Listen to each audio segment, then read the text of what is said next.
Good morning, everyone. Once again, we have another edition of the Santa Cruz County School Superintendent's Educational Forum. This is a space that County School Superintendent Alfredo A. Velasquez opened up so that we can shed light on the wonderful things that we're doing in our community. Today, we have a very special presentation because we have with us Maya Donnelly, our grants coordinator, who is also in charge of our arts initiative here at the Santa Cruz County School Superintendent's Office. We have Kory, who is our grants coordinator. He's in charge of our arts initiative here in the office.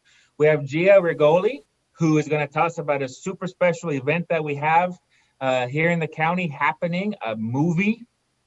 So we're excited about that. And also we have Aissa Huerta, who is in charge of La Línea. It's a arts collaborative space. I'm sorry, Aissa, what's the proper title of it?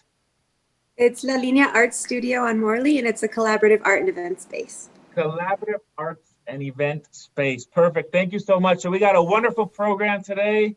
I hope you enjoy it. We're going to start off with Maya Donnelly. She's going to tell us a little bit about what we are doing in our office as far as arts, and then she's going to introduce our buddy, Kory. Take it away, Maya. Okay, thank you, Chris. Well, good morning, everybody. Welcome to the show today. It's a special week because it is National Young Audiences Arts for Learning Week. And so in celebration of that, we have these wonderful artists to share some great things that are happening in our educational communities. In 2017, Mr. Velasquez's office reestablished the chapter of Young Audiences here in Santa Cruz County. So we have a partnership, and we are the Santa Cruz County Arts for Learning. And it's wonderful to bring back young audiences to our community. Everybody remembers, the assemblies and the artists in residence so fondly. And so we really look forward to being able to have those programs in our schools and our community again. We are very, very lucky to have a new arts director and a Gear Up design coach in our office. His name is Kory. He is native Nogalian, but went away to study. He could tell you a little bit more about that. But he is a concert pianist, and so he has a wonderful wealth of knowledge in all types of art forms, and he's here today to share a little bit of information about exciting things that are happening. So Evan, welcome. Thank you, Maya. It's really great to be here this morning talking to you all and having this opportunity to share some exciting arts initiatives that are happening here in Santa Cruz County.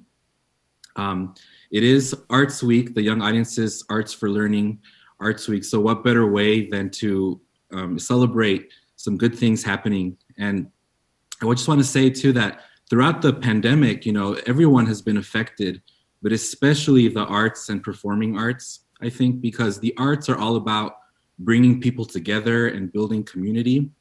And the fact that now we're talking about some arts events that are happening and in the works shows us that, life is starting to come back a little more to normal. So we're very grateful that Gia and Aissa are here and that they're going to be sharing some really exciting things happening. So Gia Regoli is a creative producer based in Los Angeles from Nogales, and her resume and background is really impressive. She works with feature films, short films, documentaries, and virtual reality. Mm-hmm. And she just started a project, kicked off a project for a new movie that's going to be being filmed here in Santa Cruz County called The Weight of the Land. And maybe you've noticed some flyers and posters up in different businesses. Gia is spearheading this effort, and we're so excited to hear more about it and for Gia to share some more information for us. So Gia, would you like to tell us about your project? Absolutely. Thank you so much for having me. I'm also a native of Nogales, and I studied in Los Angeles filmmaking, and I've always wanted to have the opportunity to come back and film in Nogales and Santa Cruz County and just involve the community in a myriad of efforts. And I'm really, really lucky that we have the opportunity to film this feature called The Weight of Land here in Nogales. It's a modern Western, and right now our projected shoot date is probably around the fall or the winter. But right now, what's really exciting is we are in the middle of casting the lead actors and basically the stars of the film. And we are kind of approaching it in a non-typical way. So instead of casting, trained actors or people that have experience from Los Angeles or these other major cities, we want to make sure the story is very authentic to the community and represents the people of Santa Cruz County, because we will be filming here. So right now, beginning in the middle of March until the end of April, we are casting in Nogales, and we are looking for anybody who has an interest in the arts or in filmmaking or is just curious about the project in general.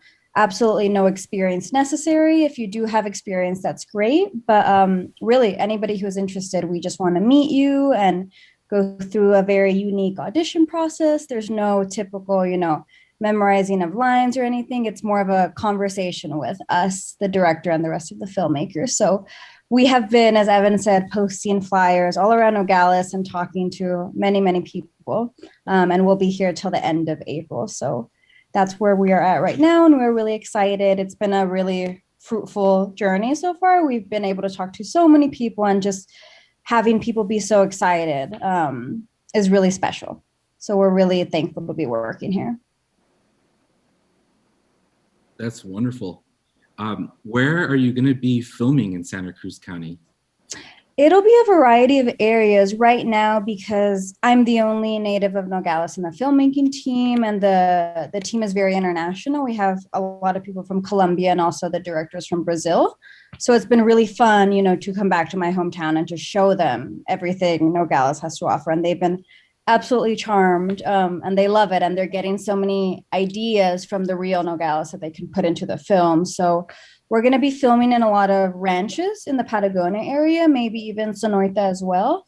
But also, Morley Avenue. I'm sure a couple of restaurants around the area. We haven't particularly decided, but it'll be a mix of the city and ranches. Fantastic. And I noticed in the flyer that you're looking for people in all age groups, from older people too. What's the best way for people to contact you if they're interested or have questions? If you are interested in the film or have any questions, you can contact us by emailing us at casting@theweightofland.com. And we also have a website, TWOL, so the first letters of The Weight of Land, TWOLcasting.com. English and Spanish, we're looking for bilingual speakers, but as Evan said, we have a really good range of roles that we're looking for, and these are for the lead family, the Estradas of the film. And then when we come back in the fall, if you don't want to be a starring role but still want to participate, we're going to have opportunities for background roles and extras in a few months. I think I'd be a great extra, Gia. I just want to throw that out there. Oh, you're already in.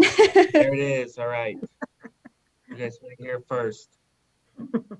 Yeah, we'll be sure to put all that information in the comments so that people can get that email and website info. Absolutely. I'm curious, how did the story come about as far as writing the screenplay and the whole narrative? It was really interesting. The director, whose name is Daniel Drummond, is a wonderful director. We met at school. And he, for a couple of years, has been wanting to write a film about the meaning of home. And whether, home is a place or your family or a person. So that's kind of the initial idea that he had. And he was just toying with different genres and settings. And he brought up the idea of a Western. And, most Westerns are set nowadays in the Midwest or Texas or Kansas, states that are often seen on screen more. And I was brought on very early on. So I just convinced him, and I told him we had to set it in Nogales, Arizona, that it was very special. And I talked it up, and he's fallen in love with it since he's been here. So that was the initial idea of just film about the meaning of home, which is really the main theme of the story. That's really interesting because in the superintendent's office, we've been working on arts grants the last few months, and all centered on cultural identity and what it means from Nogales and Santa Cruz County. So it's kind of like a parallel project that's happening. And I'm sure that as you're filming and working with people in the community, there'll be lots of opportunities to have events and bring students to involve them in the whole project. So that's exciting. Absolutely. Yeah. When I was growing up, the only exposure to filmmaking I had was just watching movies. So if any student or member of the community is interested, even if it's just for a day or two, we would love to have you on a set just so you can see what the process is like. Or if you want to get more involved, we're always open to it and welcome when we do come back and film. It's really a unique experience, but it's a lot of fun. Wow, what a great opportunity. Yeah, Gina, we're definitely going to want you to come visit the schools and talk to the kids, at least set up some type of situation so you can speak to kids, because this is a really neat opportunity. Absolutely. Definitely. Our Gear Up cohort are freshmen now, and we actually have a lot of our students who are studying different career paths and occupations that have to do with filmmaking and production, and they are very interested. So we'll definitely be sending some young interns your way. Yeah, that'd be so much fun. Okay. That's awesome. And you mentioned that you might be filming on Morley Avenue, which has a lot of history. La Línea Art Studio is Morley Avenue's newest addition, and it's an arts organization that has been doing a lot under the radar during the pandemic. And we're so excited that we have Aissa Huerta, director of La Línea, here with us to tell us about La Línea. And I think there might be some collaborations that can happen with your film and the studio. So Aissa, would you like to tell us about La Línea? Well, La Línea is a collaborative art and event space on Morley Avenue, and the aim is to enhance the cultural environment of Ambos Nogales, mainly by connecting artists with their community. I also grew up here, was raised here, and then studied in New York and California. And being back here is such a privilege. And I wanted to bring some of what I've learned, but also kind of the root of who I am out in this project. And I think arts are such a strong backbone for our community and for our city and for our culture. And I think a lot of it gets lost. As being a border town, we get our stories get lost, our values get lost in the stories that people tell about us. And I thought it was really important for there to be a space really close to the border where artists of all ages, young, old, professional, new, could come together and share ideas and create something unique to us to tell the story of being here and everything. Yeah.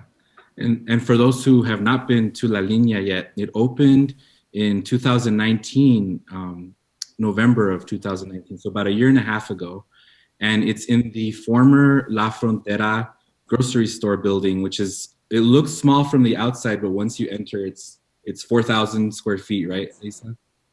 Yeah, it's 150 feet deep. Right. And it's right next to We've got a lot on.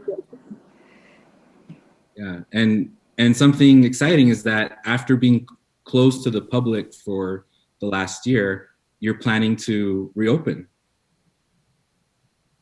Yeah, finally. The pandemic was really rough for us.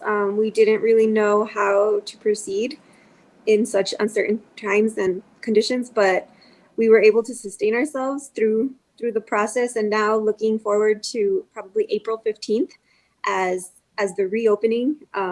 And people can finally see Paula Whitner's work. It's an international exhibition titled Both Sides Now. That's actually been hanging since last March. Like, we were waiting to have our opening on March 17th, which was the week that the world ended. So we've been waiting very patiently for the right time. And I think it's finally come, and we're so excited to open our doors and host the opening on the 15th at 4:00. And then after that, we'll be open weekly on Saturdays and Wednesday evenings.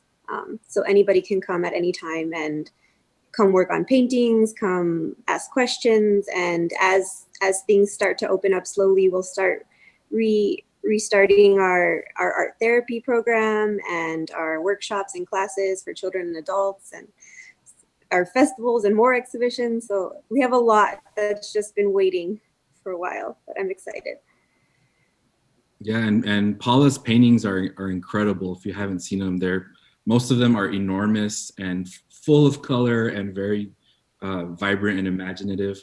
And what's really exciting is that her paintings are also hanging at the Museo de Arte in Nogales, Sonora, simultaneously. So it's an international show, and so people in Mexico can see them and people on this side as well at the same time. Yeah, and as you said, Aissa, you put it all on display, and then the pandemic happened. So this reopening has been long awaited, and we're all very excited. And for the schools as well, I mean, we're in these grants that we've been working on. We've included workshops at La Línea to bring in artists of all kinds. We have Nanette Miranda, who's a paper maker and works at La Línea. Carla Oseta, painter. Aissa is a painter as well. And I should mention too that if Aissa made a very, very beautiful mural at Little Red. If you've seen the Choose Love mural at the entrance, Aissa painted that. So now you know who did that, if you were wondering. Awesome. Can I jump in, Evan? We got 3 artists here, and we're the school superintendent. So I gotta know. I'm gonna ask each one of you 3. I gotta know how you knew that art, or what happened, or how did you choose art as your venture, as your vocation? How did you decide, you know what, I want to be an artist? Obviously, we have 3 different aspects here. So Evan, let's start with you. How did you know that you wanted to be involved with music for the rest of your life? Wow.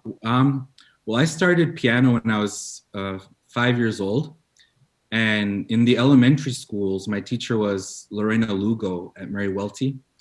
And she introduced me to the flute, saxophone, percussion, any instrument I could get my hands on. And so for as long as I can remember, I was always involved with music, and it was almost like not even a choice. It was just, that was my path. And I kept going and kept going and going and going. And now I'm 35 and I'm still learning, and it's a lifelong endeavor. And I think that's why I knew that it was the right decision. Wow. So it started young, and it almost became like part of your identity, right? Okay, Evan's, he's the one who plays the music, right? Yeah, a lot of people, wouldn't know my name, but they know that I'm the guy that plays the piano, right? So the piano man. Nice. Identity. Gia, what about you? How did you know, or when did you know, or what inspired you to get involved with music? Or I'm sorry, movies. Yeah, Miss Lugo was also my teacher, actually, for music. She's amazing. With movies, I think I was always obsessed with watching films and TV shows and anything related kind of to pop culture, but I really didn't start taking it seriously until I started applying to colleges. I'm a first generation student, so I think it was kind of scary to apply to the arts and decide to go to art school.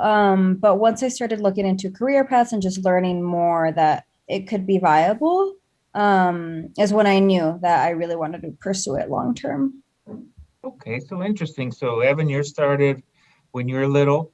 Gia, you really found it when you were applying for colleges. Mm-hmm. Aissa, what about you? When did you realize, you know what, I want to make art, art is my passion, I want to continue it for the rest of my life? I think I always kind of knew. I was a really creative child, not necessarily like artistic, but I had a lot of ideas and I wanted to make things. I wanted to create. And then I was always taking classes at like the Hilltop, and my godfather's an artist, so it was familiar to my family, but it wasn't something that was encouraged to me personally. I was told that it wasn't a career path, that I would be struggling forever. So when I started college, I started pre-med as a neuroscience and behavior major, and that was the path that I was on. That's the path that I was on for a long time. And in doing that, I found a lot of things inside myself and inside of like my creative process that didn't coincide with the career I was trying to have. So I ended up switching to psychology so I could understand people and understand me and understand my thought process. And in doing that, I kind of gave myself permission to be an artist, and not go the traditional path and not become a psychiatrist or a psychologist, and just how could I use that to do what I really, really wanted to do.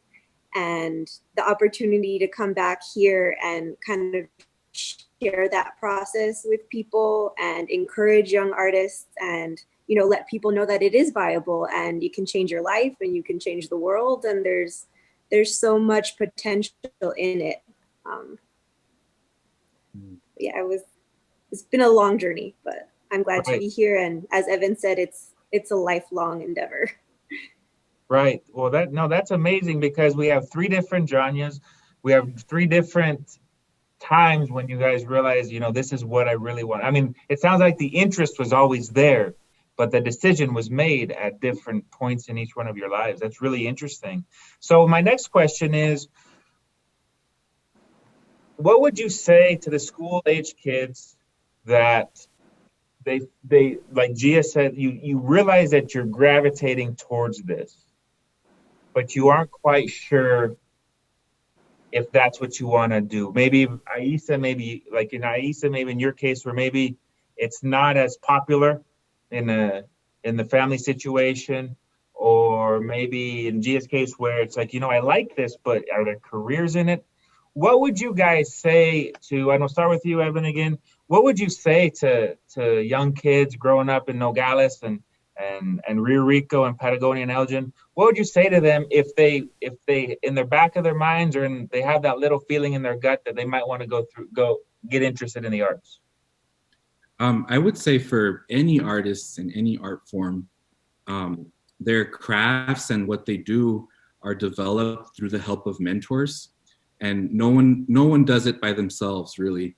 And in Santa Cruz County, we've had so many artists come out of this community who are out in the world doing their thing. And even within our community, there's artists. So I would say, if you're interested and you're a young student, reach out to us at the superintendent's office. We might be able to connect you with a mentor who's willing to give you advice and give you some maybe career ideas.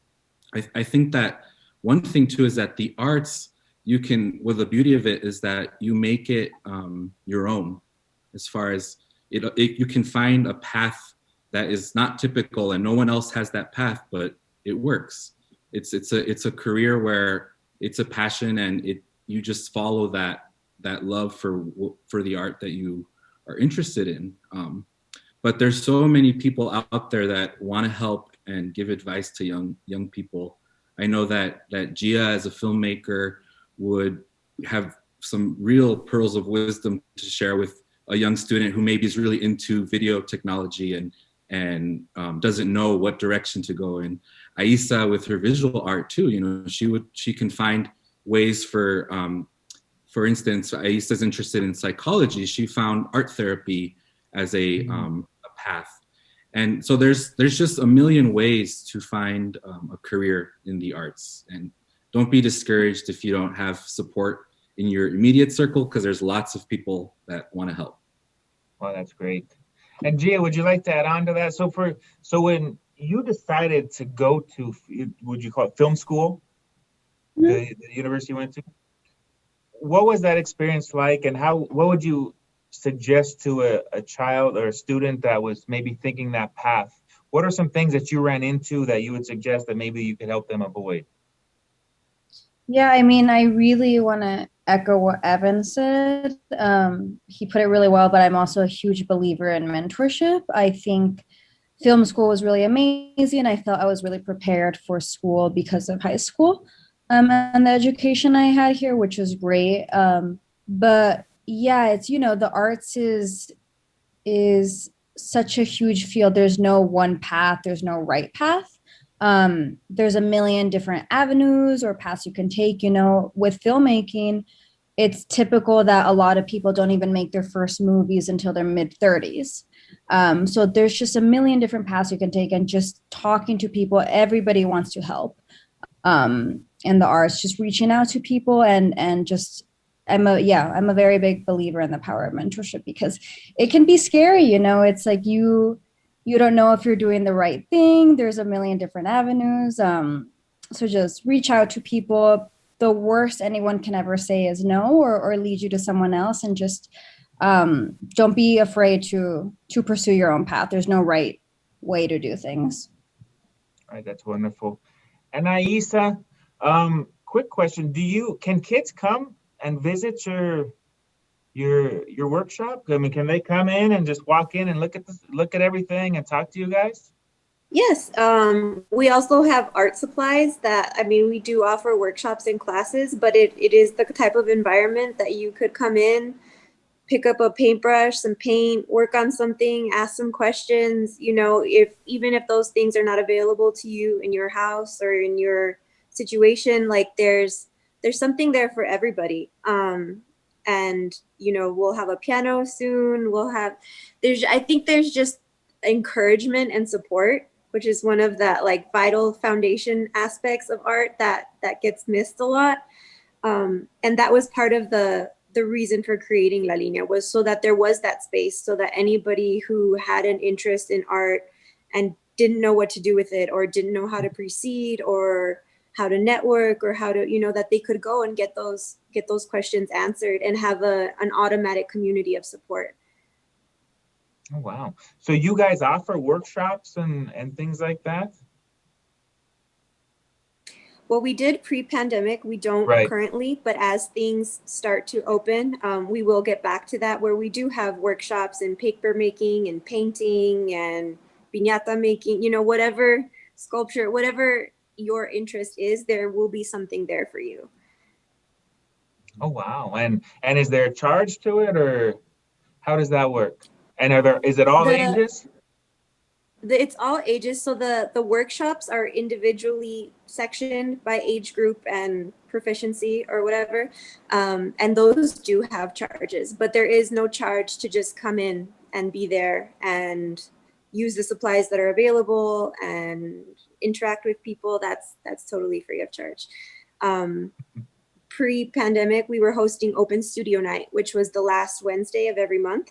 Where all the artists in the community were welcome. There was live performances, there was comedians, theater, whatever you wanted to do, you could go and share ideas, ask questions, get advice, tell people about what you had planned, see if you could get any support that way. And it was just a really beautiful thing to watch, because artists of all ages would attend. And you'd have young high school students and old people that have been doing this for a long time with a lot of experience, and the way that they effortlessly exchange these ideas was really exciting. That is exciting. Definitely. And so, Evan, you mentioned that this area has a history of having artists come out of it, right? And this is for any of you three. I mean, we can start with Evan, but why do you think that is? What makes this area special for art? Yeah, that's a good question. I haven't really pondered why, but I think that as a community, we're a very expressive people that, we like to express ourselves and share and party as well, which I think lends itself to the arts. But in every aspect of the arts, we have so many great chefs, for example, in the culinary arts that are out with amazing restaurants all over the country. Musicians, yeah, it's so interesting that we just constantly produce these great artists in Santa Cruz County, and I'm not sure why that is, but it's happening. Yeah. Wonderful. Gia, Aissa, why do you think there's more art in our county than maybe in other counties, at least in Arizona? What do you think, Gad? So, Gia, what do you think? I don't know. I've definitely been a question on my mind, especially how it's impacted me growing up. But I think a number of things, I think Nogales is a very unique town, and that families really do live here for generations and generations. The blending of cultures is another one. There's so much history, very, very unique history, not just in Santa Cruz County, but in Southern Arizona overall. We might have lost Gia. And a million different reasons, I think. Yeah. Good, oh, can you hear me? Yeah, you're good. You're good. You came back. We're good. And Aissa, what do you think? Well, you know, those kids that you see, obviously they're inspired from somewhere, right? The kids that walk into your workshops. What do you think it is about this area that inspires the arts? I think there's like a subtle lack of belongingness to being from here, because you're neither completely Mexican or completely American, and like the rest of the country, you're Mexico, but to Mexico, you're not. And I think there's like a really unique cultural melting pot that happens here, that gives people a unique perspective of, and I think a lot of people want to tell that story, whether through music or through movies or through visual arts. There's something that comes out of being from here that I think wants to be shared and experienced by other people. That is a really interesting comment that you make. And being someone who's not from here, I'm from a small farming community in northern Colorado. When you would see somebody speak two different languages, especially Spanish, because there's originally a German town, so you'd hear German once in a while, but to see somebody speak like fluent Spanish and then speak fluent English is like looking at a unicorn. It's like, oh my God, I can't believe this person can do this. And down here, it's just normal because of the mixing of the two cultures. That's a really interesting aspect that you mentioned, Aissa. Thank you very much for sharing that. So we are winding to the end. Evan, Gia, Aissa, Maya, is there something else you'd like to mention before we finish up? Upcoming events, things like that? Yeah, I do, Chris. I just wanted to share with families and students to stay tuned because, like Evan said, you know, the pandemic has been really hard and challenging, and we didn't get to offer any summer camps last summer. And we know that our youth really look forward to attending robotics and, you know, pharmacy camp and college and career readiness and leadership type camps. We are going to, since we have Evan, our expert now in the office, we are going to be offering some small group, maybe some hybrid type arts camps this summer for elementary, middle, and high school students. Look for further information coming to schools. We have a website that you can also find information for summer camps on. That's santacruzcountyaz.gov, or and we can put this in the chat, c-creo.org. And we'll have further information soon for how you can join those camps, okay? That's wonderful.